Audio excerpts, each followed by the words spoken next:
Hello and welcome back. My name is Gabby and I'm an English teacher here at Options for Youth, Moreno Valley. This is English 12B, Unit 8, Performance Task 1 that we're going to be going over in this video. If your teacher is amazing and they had time and the printer worked and the stars aligned and you got this packet, awesome. This is not mandatory up at the front here, it's just kind of a helpful cheat sheet for the test. But y'all aren't having the test. Y'all have an alternative review or an assessment or check for understanding, and that's fine. This can help with that too, but it's not necessary. For this, you want to review commas and their uses in sentences, so remember that's anytime you need to pause, anytime there's a list, things like that. Transitional expressions, so furthermore, next, furthering my point, things like that. Analyze and evaluate. Analyzing something is looking deeper into something, so when your friend texts you K, you know to be on your toes that they're probably upset about something, right? Because you analyzed their actions. They didn't write I'm mad. You analyzed what they were doing, right? Evaluating, you took your analysis, right? And then you put in an evaluation that they're mad, right? Graphic organizers, so how to organize your stuff, proofreading skills, all of that. Know what an allegory is, so like that's a story, right? Share and teach a lesson usually. Symbolism, how does it relate to an allegory? So symbolism is a thing standing in place of an idea, so like a flag standing in place of freedom, book standing in place of knowledge, light standing in for life, pastoral, what kind of story is a pastoral? Vocab terms, oh my goodness, I'm going to try to read these, but these are really, really difficult to, I can't even see the last one. I'll try. Anarchy, paltry, refractory, supplication, topographical intrigues, tortuous, and nope, can't read that last one at all, I'm so sorry. So right here we have our performance tasks and tests. So you have 3 performance tasks. It's lesson 13, activity 13, lesson 14, activity 18, and then lesson 15, activity 21. So performance task 1, oh, and we're going to have the alternative assessment or review in lieu of the test. Remember, you don't have to do tests when you're distance learning, which is great. Take advantage of it. Do as much as you possibly can. If you have an amazing packet like this, all of your performance tasks are at the end.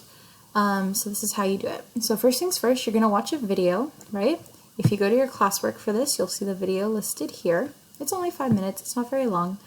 And then you're going to research. So you're going to research art, and you're going to complete this worksheet on the following page. So for the directions, you're going to research and evaluate landscape paintings of previous centuries. You're going to choose one that illustrates Auden's ideas about suffering and insert it into the box.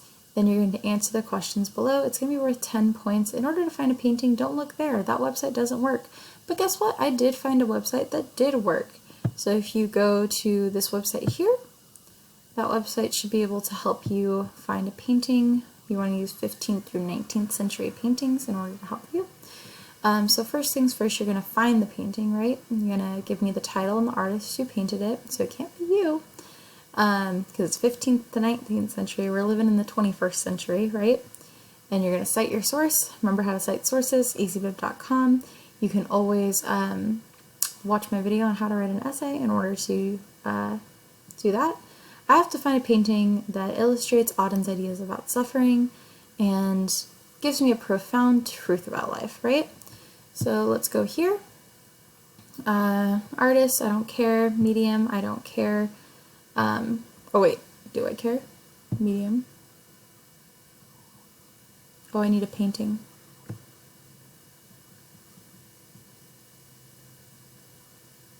Paintings. Okay, so paintings, right? I don't care about the price. Year of work. I do care about the year of work.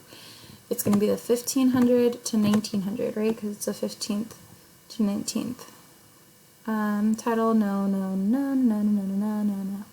Okay. So we're going to do that. I'm going to do find results.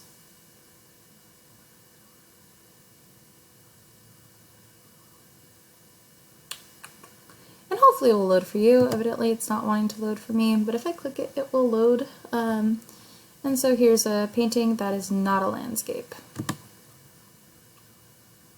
Did I put in landscape? Let's go back to the search screen and see if I can find landscape as a painting requirement. Medium price. Style, movement, subject. There we go. Subject. Landscape. There we go. Landscape. Now we can do this. View results. So again, it didn't load for me. Hopefully it loads for you. I'm going to click this one because it says abduction of women, and I'm like, okay, that sounds like a sad thing, right? I wouldn't count that as a landscape. I don't know what y'all... Is there more? Like... Nope, I don't think so. So, click through them. They might not always have the best things that you need. Let's see, that's a Colosseum, it says, so that's got to be a landscape. I don't see any suffering there, though, right? So I'm going to look again. Cloudy landscape. Ah, there, okay. So this one looks kind of dark, kind of looks sad, right? The tree's all twisted. I'm going to choose this one. So, let's see. So I know it's Charles Dupree. He fits within our years, right? It's called A Cloudy Landscape. Don't use this one. This is mine. Charles Dupree, Cloudy Landscape. Cite my source. So I could just take this, copy and paste it into EasyBib, A-OK. How does this illustrate Auden's ideas of suffering? It illustrates Auden's ideas of suffering by looking menacing, by using dark colors, by having a twisted tree, things like that. What profound truth about life does this painting reveal? That even the most beautiful water and nature can end up being sad and depressing, right? Even when you're an old woman, you might find yourself in this depressing landscape, right? Okay, so there you go. That's how I get my 10 points. You only need 7 in order to pass, but that is performance task 1 of Unit 8. If you need anything else, make an appointment with me and I can help. Yay!